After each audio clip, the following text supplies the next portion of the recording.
Sean Dyche is out, sacked by Everton just hours before their FA Cup tie against Peterborough. Hi, good evening. Welcome along to the Transfer Show. The events at Goodison Park are stealing the headlines tonight. We'll explain why the choice of who replaces Dyche will be influenced by the club's desire to bring players in this window. Could Jose Mourinho be in line for a blockbuster return to the Premier League, or will a former fan favourite return to Goodison?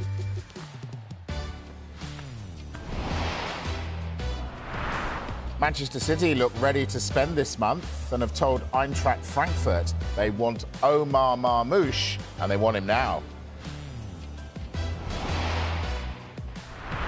And we'll have news of Premier League interest in Marcus Rashford.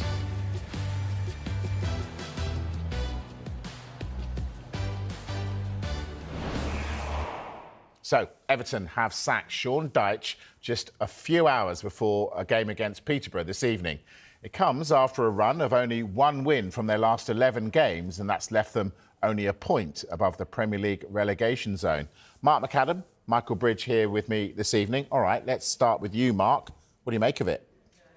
Well, it's huge news whenever a Premier League manager gets sacked, and ultimately this will come as no surprise to Evertonians because they've been calling for Sean Dyche's head for some time now. We know that results, as you've just said there, just one win in 11, haven't been particularly good. I think the surprise about this particular sacking is the timing. They're playing in the FA Cup tonight at Goodison Park, so I was trying to rack my brains with Michael before the show, and we were saying, when was a manager sacked so close to a first-team game?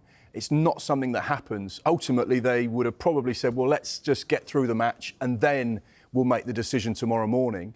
But something has obviously happened behind the scenes. A couple of interesting tweets that have been put out by other journalists. Paul Joyce from The Times has said, you know, as far as the owners were concerned, that he had said to them, like, I've taken Everton as far as they can go. And Paul Joyce said they felt like he said he gave up. You know, there was no fight left in Sean Dyche, which isn't the Sean Dyche that I've come to know over the years that I've been dealing with him, speaking to him, press conferences and interviews. He is someone that will fight right to the bitter end. And one of his big mottos and phrases was, minimum requirement is maximum effort. So that surprises me. But clearly things weren't going right behind the scenes. And ultimately, results on the pitch, a lack of goals, the performances, and the atmosphere around Goodison Park just wasn't a healthy one, and it felt like it was only a matter of time before eventually new owners with new ambitions said, Sean Dyche, thank you very much, time to move on. Although the big question today is the lack of thank you very much. Yeah, that astonishes me. Michael, if Sean Dyche wasn't the Everton manager, we'd all be saying they need to bring Sean Dyche in. But who are they going to bring in? Well, look, at 5 o'clock, my first initial reaction was David Moyes. And the understanding I had, and I was told by a good source around Everton Football Club, was that, look, we know finances are tight with many clubs, but the firepower, there's lack of firepower. Sean Dyche has done very well in terms of Everton. I don't think they've conceded a hell of a load of goals, but they haven't scored enough, and that's why they're in the position they're in. And from what I've been told, they would look for a manager who is out of work, because if you appoint a manager in work, you not only have to get him out of his contract, maybe his assistant, maybe his coach, maybe his fitness coach, his goalkeeping coach. What am I talking there, Mark? 10, 15 million pounds? Yeah, and it's a lot of money to get a very good manager. Yeah. So my understanding is that they would look for a manager potentially out of work. A couple of names, I mentioned David Moyes. Also, someone said to me potentially Lee Carsley. But David Moyes did an excellent job at West Ham United. Now, I know most West Ham fans wanted a change, but I don't think many West Ham fans would say anything negative about that man after what he delivered in Prague, the Europa Conference League trophy. And David Moyes, although he's gone on interviews, podcasts, YouTube channels, and he's talked about wanting to maybe have another stab at Europe, and I totally understand that, because he didn't just win the Conference League. They could have won the Europa League the year before, and he did well in the Europa League the season after. I get he wants another crack at Europe. However, I just feel the heart and the head might come together for this one. And he says, do you know what? I'll have another go at Everton. Oh, you know what? If I keep you up, I'll have a nice shiny new stadium with that as well. But let's just say one thing here. That's a massive football club. It must not get relegated. And these owners did not buy the football club to be in the Championship. Absolutely. Mark, have they missed a trick here? Because Michael's just said, they've got to get a manager who's not in a job. Up until yesterday, Graham Potter wasn't in a job. Are they just too slow off the mark? Well, there was a lot of communication between Everton and Graham Potter's people about potentially replacing Sean Dyche. But obviously, West Ham just moved that little bit more quickly with regards to getting his signature on the dotted line. Graham Potter is exactly the type of manager you'd want to take your club forward, not just for survival this season, but actually, can you survive and build and create and develop and build a side that you can be proud of for a number of years to come? Graham Potter is a very forward-thinking, progressive manager, played attractive football. He's got a good level of experience in the Premier League now. Obviously, didn't work out at Chelsea, but those experiences will prove invaluable. And you get the feeling that it was almost a race between Everton and West Ham as to who could get to Graham Potter first. Unfortunately for Everton, West Ham won that race. But certainly he would be the right type of manager that could go into that football club. And what's quite interesting with regards to David Moyes is his reputation has almost been enhanced since the summer, and he's not managed a single game. Yeah. Because people at West Ham, people in the Premier League are going, well, look at what David did at West Ham. Look at how good and solid they were. And yes, you didn't get the shiny football that you wanted. However, really solid bloke. So much experience in the Premier League, and right now it feels like Everton needs someone who can just bring that fan base and that team together, because this is the start of a new exciting era under new owners. But European regulars. I mean, West Ham are a big club. Yeah. I admit they are, but they were European regulars. They had a great few years under him. Yep. You see father and son, mother and daughter, the best times of their lives winning a final. I've barely ever seen it in my lifetime. It's just incredible, But for them, it would be a real emotional one. And I'm sure if he was approached, he'd have to do some serious thinking. And also, I might add as well, as great as you can do in jobs, you can get forgotten about if you're out for such a long an amount of time. I heard Graham Potter's name countless times over the last 18 months. 18 months. People say Ajax was attractive. He didn't think it was. But I've heard some big clubs. You've got to at some stage say, right, I need to get back in football. Well, I'm going to throw a name at you. You haven't mentioned yet. Jose Mourinho, bookmaker's favourite. Why can't he have the job? Well, do you know what? It's funny because he was the bookmaker's favourite this morning, as you say. He obviously has history with the Everton new ownership from Roma. He won the Conference League there. Obviously, he left there under that ownership. Stellar CV. Yeah, and he also said, what did he say to Gary Cotterill a few months ago? I want to come back to a club. What did he say? Not in Europe. He said along those lines. And I know a lot of Crystal Palace fans want him to come after Glasner, but, Everton... But our understanding is that's not the case. So for me, tonight, where we stand, for me, from what I'm hearing and where Everton might go in terms of a manager out of work, for me, David Moyes. Well, we spoke to Patrick McPartland from Toffee TV earlier. I asked him if he wanted Jose at his club. Under no circumstances was the reply.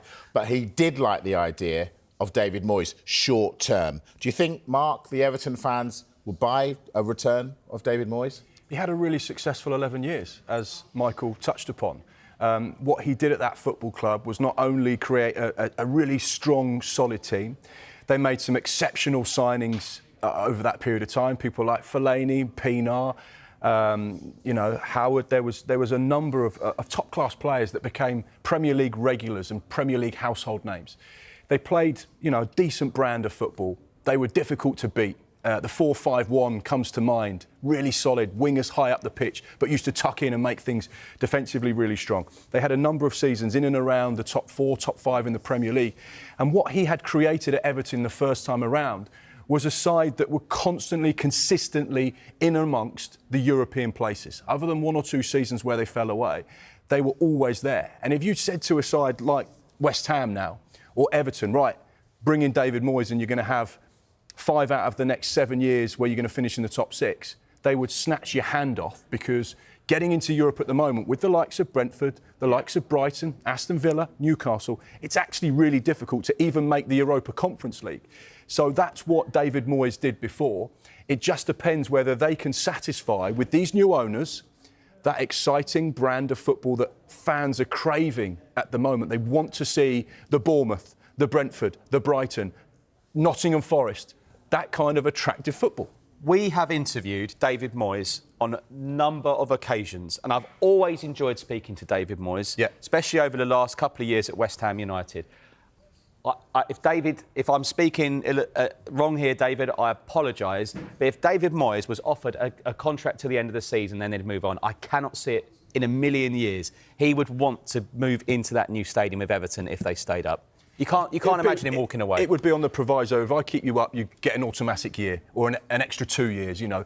Give the incentive to David Moyes to keep the team in the division, finish on a certain number of points and get away from the bottom three, and then let me build something, let me be a part of this. But once again, we have to go back to, as you've rightly said about Sean Dyche, he's got a good record at Burnley, keeping clubs up, and what he went through last season.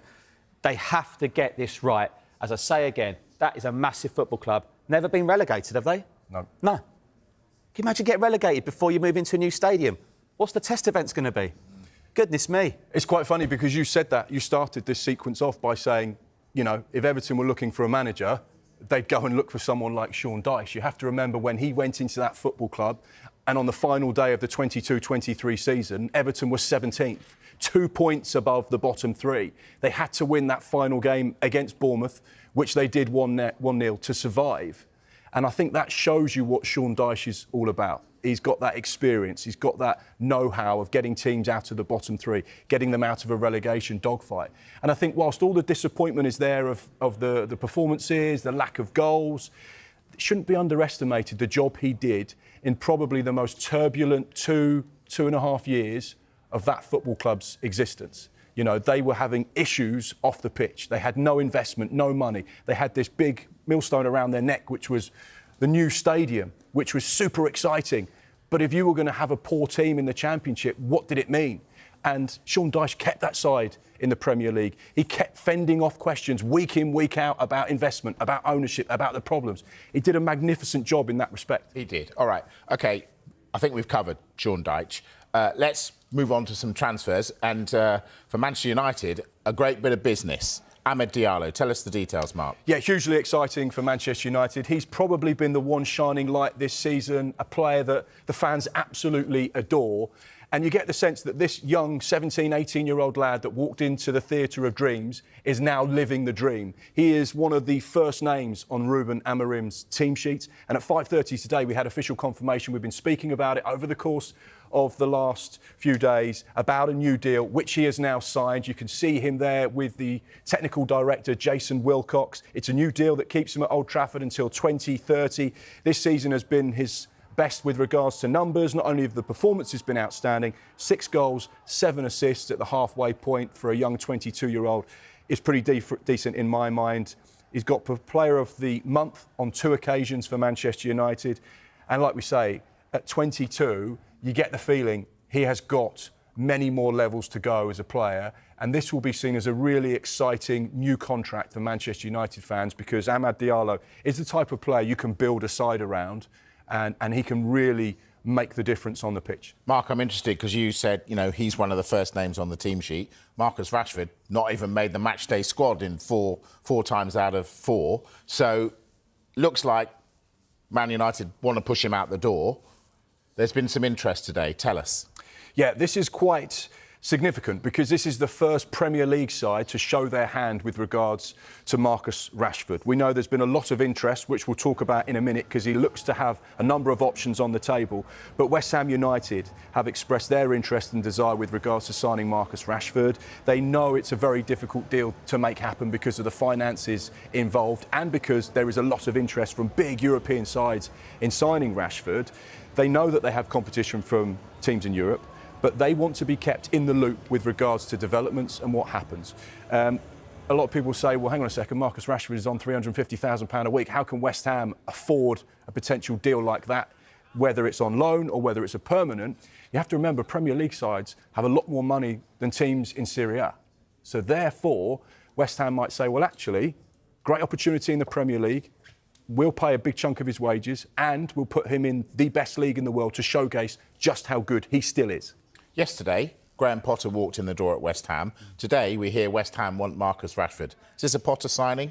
I think it'd be good for him, but I'm not sure Graham Potter has really gone straight in and demanded new signings, because I think he's aware that they had a pretty busy summer, and I think he's got a pretty decent squad already. Look, West Ham had success with Jesse Lingard when he was loaned from Manchester United. I know it didn't really work out in the end when he sort of went back to Man United, then went to Forest. But I go back to it. They did sign a number of players in the summer, and it's interesting. I think the interesting thing is what Mark said there in terms of the money European-wise, in terms of the finance of the European clubs. But I do believe if the interest gets stronger for West Ham and West Ham get an idea or an inkling from Man United they want to do business, I get the feeling you'll get more Premier League clubs interested. All right, so who else is interested in him then, Mark? So these are the teams we know at the moment, and this is thanks to some of our sources at Sky in Italy as well. So Como, definitely interested, managed by Cesc Fabregas. He'll know all about the Premier League, of course, and we understand that money wouldn't be an issue with regards to potential loan signing for Como, because they actually have really wealthy owners that want to invest in the league, in their side, because they're new to Serie A, want to try and get into the top half of the table, and that means players of quality like Marcus Rashford. AC Milan is another huge team, big players. We know that his agent and his brother, who represent him, have been out in Milan to talk through potential options. We know that there's a nice link there as well. Zlatan Ibrahimovic, remember him, played for Manchester United, played with Marcus Rashford. So there is a natural link on the pitch there, and Zlatan is a big ambassador with regards to what AC Milan do in the transfer window. That was back in 2016. And a part of AC Milan's sales pitch is, come on, you'll be the main man at Milan. We will build a team around you. Come here. We know that Borussia Dortmund are interested. Obviously, they have a brilliant relationship with a number of Premier League sides and have taken players into that environment, and they've done exceptionally well. And Juventus, another side as well. Just the one Premier League team has shown their hand. That's West Ham. But you get the feeling, Michael, there'll be maybe 2 or 3 others that are just having that conversation. Marcus Rashford on loan for 6 months to enhance the back end of our season could be an unbelievable piece of business.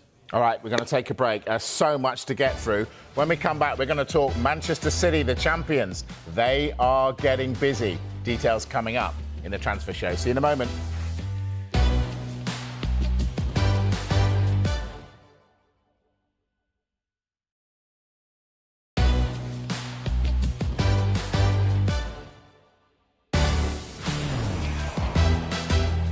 Hello again. Before the break, I said Manchester City are getting busy. There's been a development. Michael Bridge. Yeah, we've just spoken to our colleagues in Sky Germany, Mike, and Omar Mamouche has agreed in principle a move to Manchester City pending an agreement between the two clubs. Now, the negotiations over a deal are expected to start over the next few days, with Frankfurt wanting a fee around £67 million. But an opening offer could come around this weekend.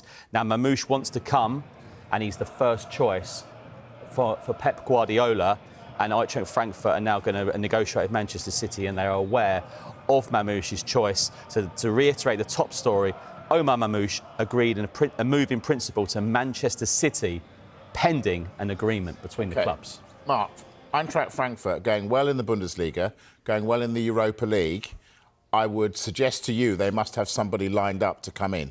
Yes, they do.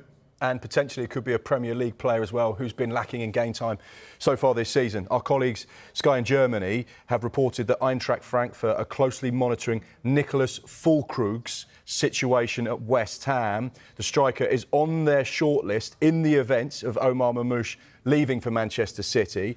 Sky in Italy have also been reporting this month that Juventus have an interest in the Germany international, who's found game time hard to come by in East London.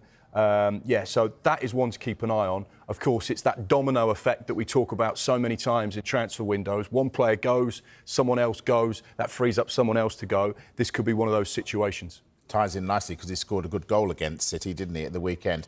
So let's stay with Manchester City then, Mark. They're after a defender as well.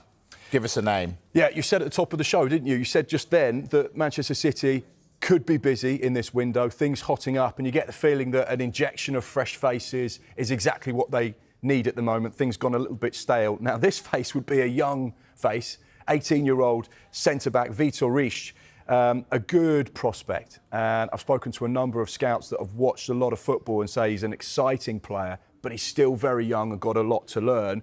Manchester City have approached Palmeiras with regards to doing a deal, but it's in the early stages at the moment. There's a few conflicting stories with regards to the price, and I guess when you look at Omar Mamouche and Riche, there are players there that are not going to be cheap for Manchester City, so they may be splashing the cash in this January transfer window.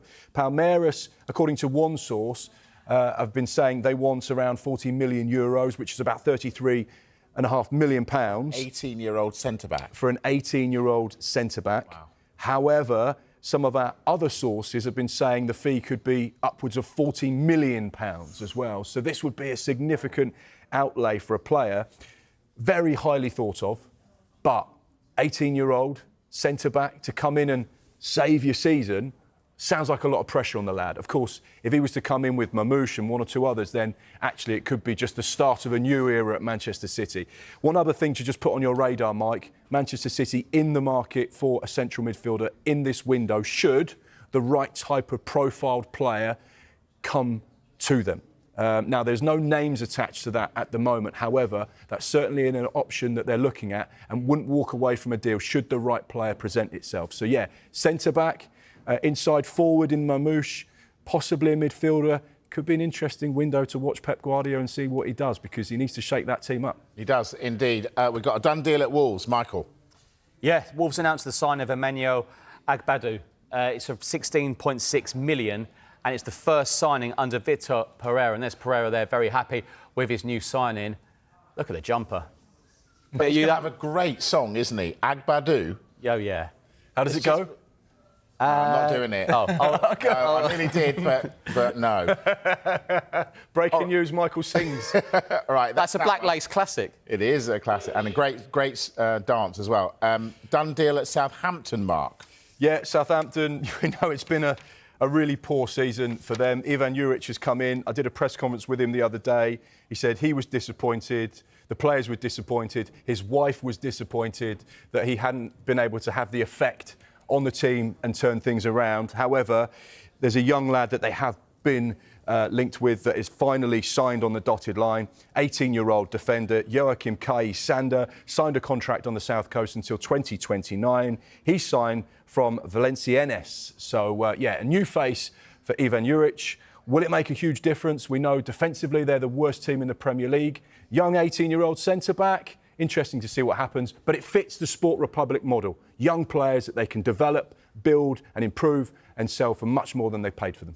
OK, what about Ipswich? Are they going to throw everything at staying in the Premier League? Someone said to me at the start of this window, Ipswich were the team to watch. They would be busy, they would do business, and they will continue in the same vein that they were in the summer. Young players, some of them from the Championship, some of them from Premier League sides, to build this really exciting squad. Every single player that talks about Ipswich talks about Kieran McKenna. He is clearly an impressive guy. We've seen it already in the first half of the Premier League season. We know that they've agreed a deal with Aston Villa for Jayden Philogene, 22-year-old, who started his career at Aston Villa, went to Hull to get more game time. There were people that were trying to buy him from Hull, and Aston Villa said, hang on a second, we've got a clause here, we can take him back. So they took him back. Hasn't played a great deal in the first part of this season, just 2 Premier League starts, 11 Premier League appearances in total. But we know that he is having his medical at Ipswich today. So it's just a matter of time before this one gets confirmed. But yeah, another hugely exciting player. I really was impressed with him at Hull City. Scored that Rabona goal as well. And yeah, you get the feeling he fits perfectly the profile that Ipswich Town are looking for at the moment. And the Aston Villa boss, Unai Emery, has been speaking about him. Here's what he said earlier on today. I believe in Jayden Philogene, but we are, of course, always trying to get the best for the club, for the squad, the team, and the players. And in case he is leaving, it's because he's good for those 3 options. And close to any other outgoings, incomings? The club is working. So, Philogene on his way to Ipswich, we think. Mark just said, Michael, that Ipswich are the ones to watch. They're going to be busy. So who else might be on their radar? Yeah, look, we talked about the lack of firepower at Everton and the clubs near the bottom, and Ipswich are trying to add a striker this window. Botafogo's Igor Jesus is a player they're looking at. They're not the only Premier League club looking at this player, so it's a striker to keep an eye on with Ipswich Town as well. But I mean, it's probably an obvious thing I'm saying, but out of the 3 that were promoted, you'd probably say they're the strongest looking at the moment. I think they've been superb. I think they've got brilliant players. I love the fact that Delap's really developed into a Premier League star. They've got exciting players out wide, defensively very solid. And you feel like there's try and get Delap out of there this window? Not in this window, but I think there'll be a lot of sides that are watching with interest because he is one of those players that came through that Manchester City academy. I know a number of Premier League sides tried to sign him. He went out on loan in the Championship, had a couple of loan spells that didn't quite work out, but there was so much promise and potential in there. Southampton were desperate for him, absolutely desperate for him in the summer, couldn't make the finances work. Imagine if Russell Martin had Liam Delap. You know, that's a big player there that's scoring goals. I think he will certainly be a much bigger club in years to come. Right now, he looks like he's loving his football under McKenna. The fans love him. He's playing the best stuff. Stay there, keep developing, keep improving. But yeah, one to keep an eye on. You get the feeling maybe in a couple of transfers we'll be talking about him in a couple of windows' time. Now, we've been talking a lot about Sean Dyche going. We know that Seamus Coleman and Leighton Baines are taking over for tonight, and you've got something from Leighton Baines. Very interesting. Leighton Baines has just been speaking to BBC 5 Live about the situation. Obviously, only a few hours ago, Sean Dyche's sacking, and he's revealed that the team tonight for Everton in the FA Cup against Peterborough was picked by Sean Dyche. I found out today, like everyone else, the starting 11 I only found out today, that was picked beforehand. Dyche made a couple of small adjustments inside of that based on how we think it'll help. It's different, but it's football. This is our job. The players know how to play football. I've been coaching long enough, and the people around me are experienced as well. It's a different type of day, but it's the kind of things we do every day. So the team tonight, Everton fans, was picked by your former manager. Interesting. Right, we've spent more time than we should on the Agadoo song and dance. When we come back, the rap. See you in a moment.